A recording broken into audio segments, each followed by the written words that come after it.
the things I wanted to talk to you about today was how did you and your teammates manage to go through all that controversy, because you had to deal with the pandemic, you had to deal with social injustice issues, you had to deal with the bubble. How did you guys maintain your concentration with all of those negative things around you? Listen, you try to always turn a negative into a positive no matter what you're going through. And we understood the sacrifices that we were making. We understood the condition and the landscape that we were going into, along with the bubble and everything that was not only going on the floor, but also off the floor with the social injustice and police brutality and systemic racism and voter suppression. There was a lot of things that was going on off the floor. Some things you can control, some things you can't control, but you just try to keep the main thing the main thing. And while we were playing the game, we was focused on what our job was at hand. And then, after the game when we weren't playing, we was focused on some things that guys were very passionate about. So, was able to kill two birds with one stone in that instance.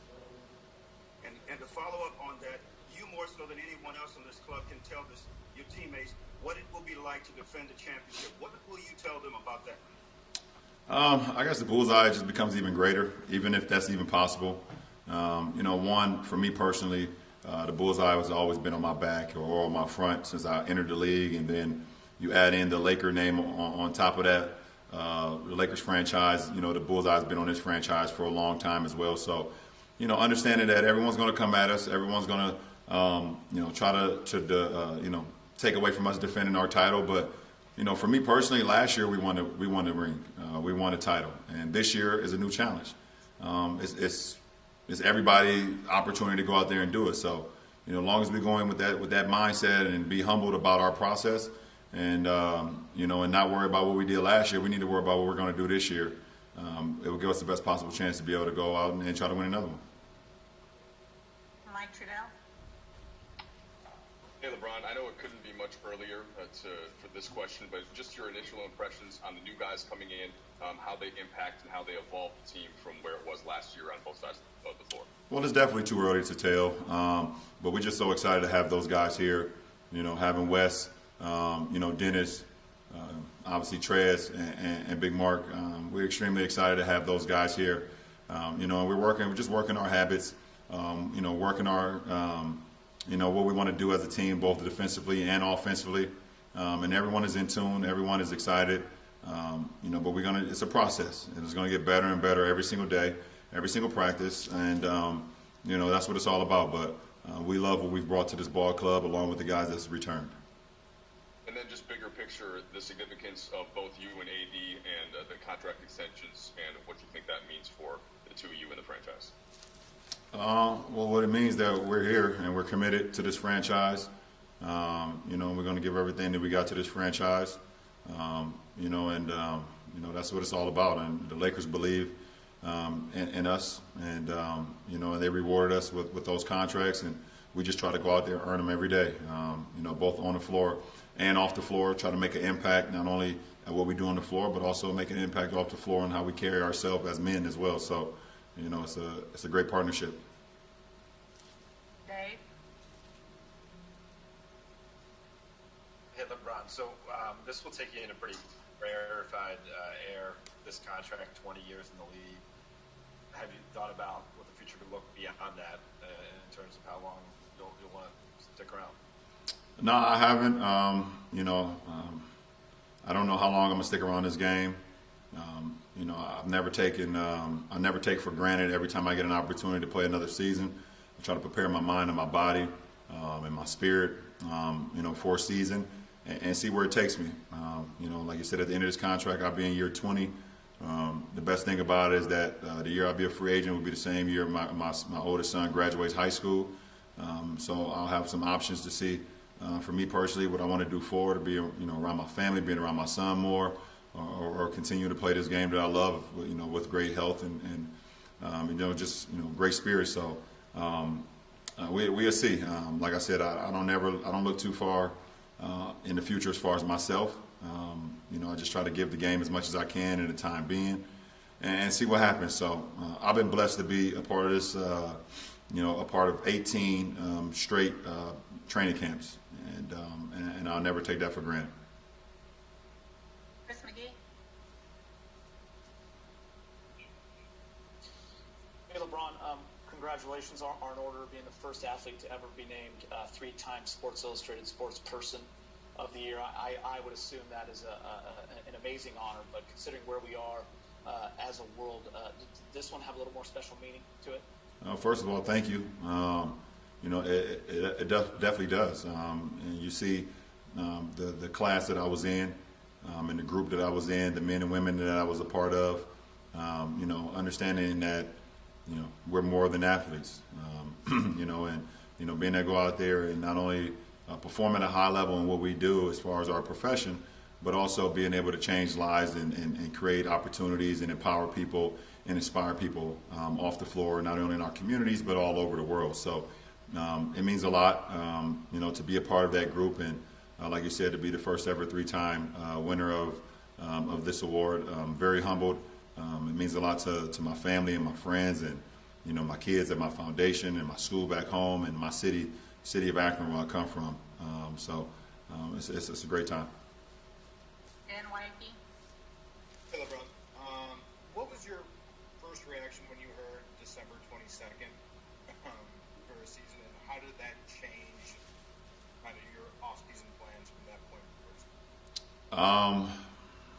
I was like, wow. Oh, and I said, oh.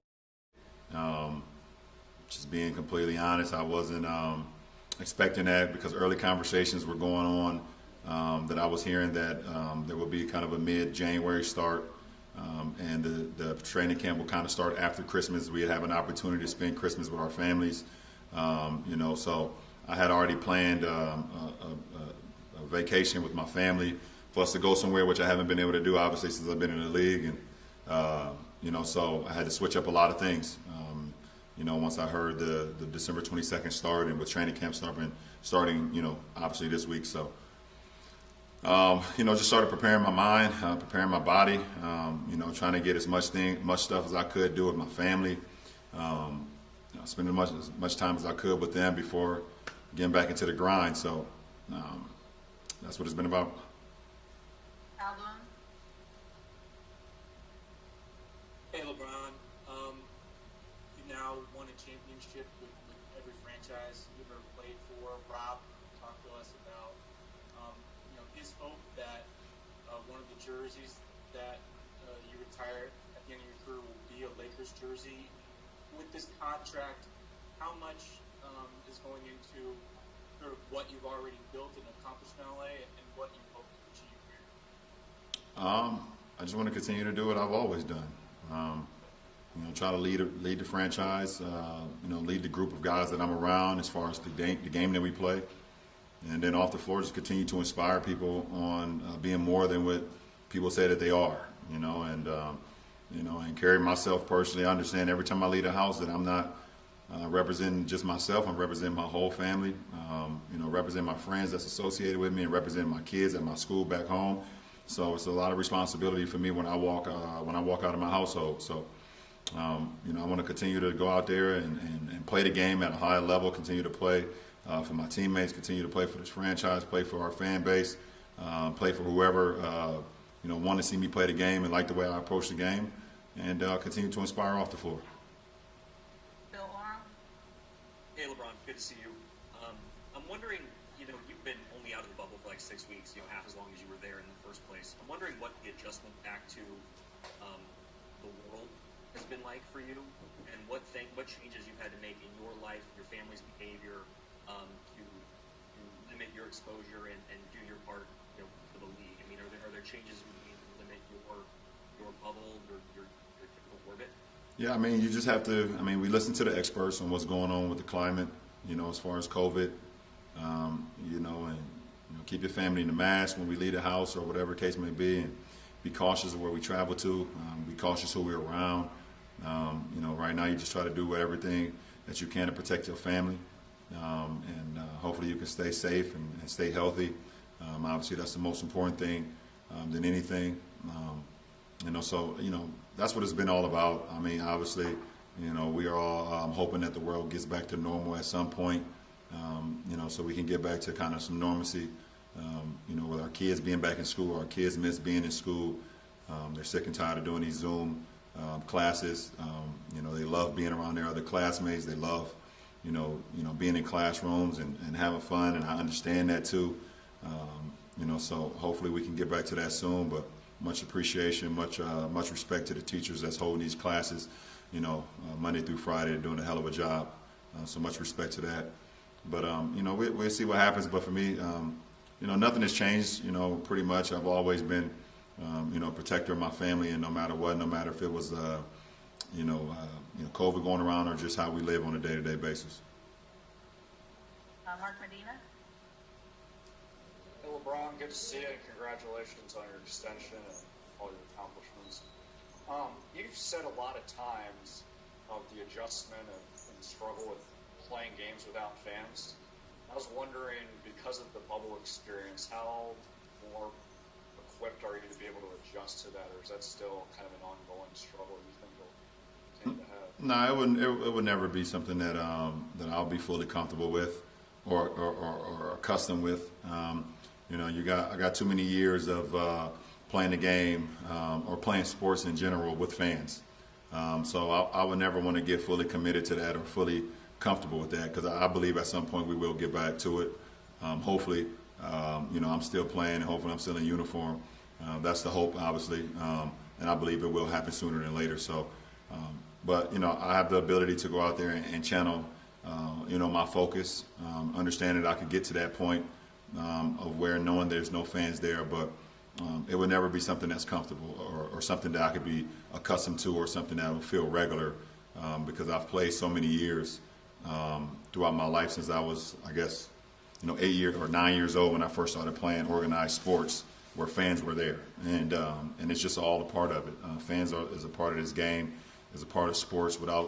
You could just look at some of the greatest sporting events ever of a course of time, and obviously you can see the impact that fans make. So they're missed. They're truly missed from every sport that goes on in the world.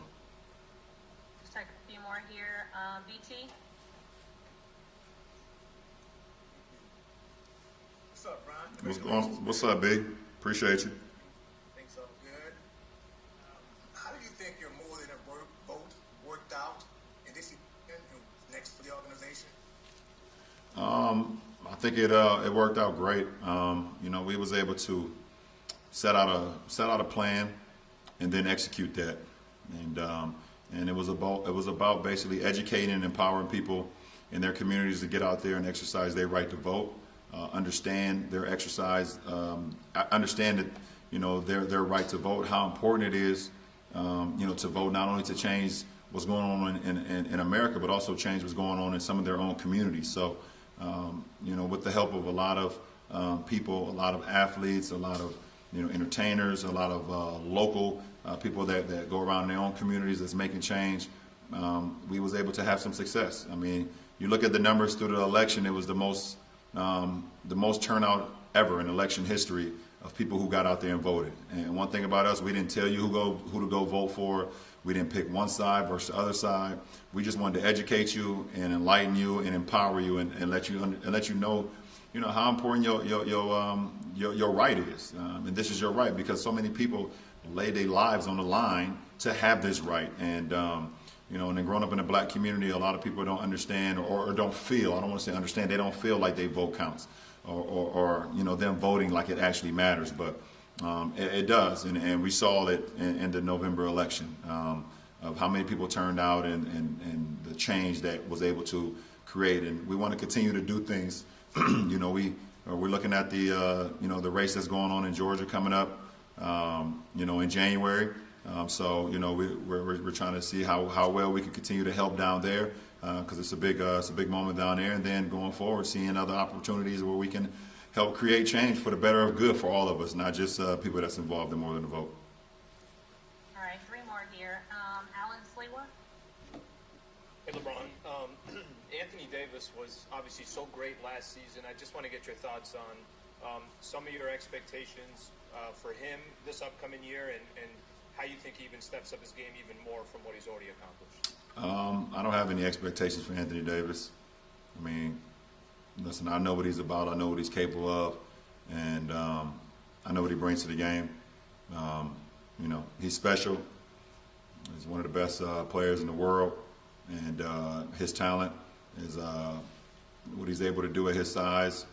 There's not many people in the world that's ever been able to do that in this sport, period. So, but I don't have any expectations on him. He's going to go out and be himself, and he's going to do things not only that we've seen before, it's going to be some things that we haven't seen before, but it's going to be on both sides of the floor. So, but there's no expectations for me. Bill Plaschke. Yeah, LeBron, you've never been a big fan of load management, but isn't this year different? Don't you need to conserve it with a shortened off season? Don't you need to conserve yourself more this year? I've always listened to my coaches. We had the same thing last year when the coaching staff got here.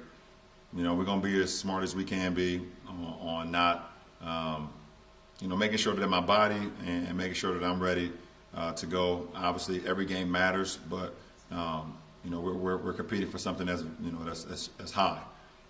So we don't ever want to shortchange our stuff, and it's for me personally.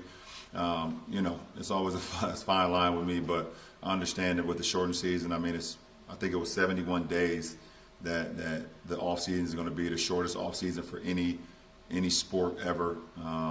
Any professional sports ever. So you're going to be very conscientious about what we do going forward, as far as me personally.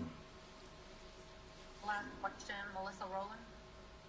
Hey, LeBron, you talked about just sort of your reaction when you first found out how short your off season was going to be. Now that you've had some time to let it set in, how are you feeling both physically and mentally right now? Physically, that's going to, right now I'm sore as hell. We day 2 of training camp. So that's been my whole career, pretty much except probably like year 1 and year 2 when I was 18 and 19.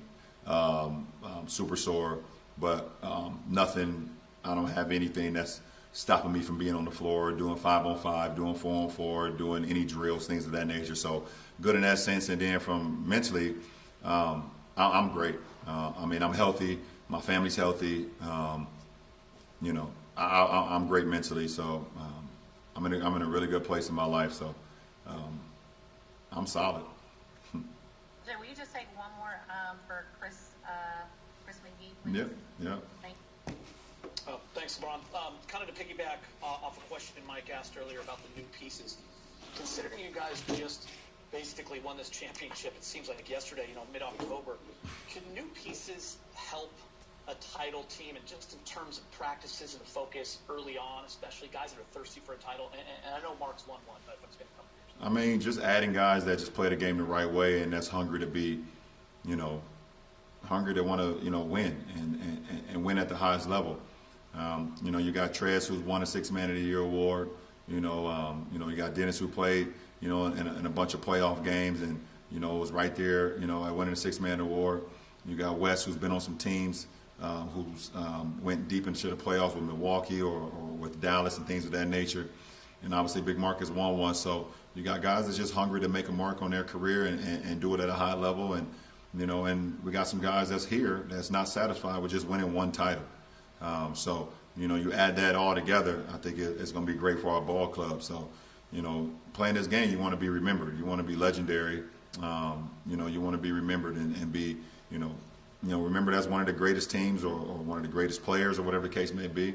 But the best way to do that is to win and to win at the highest level. So, I remember, in Miami, we wasn't satisfied after winning our first one.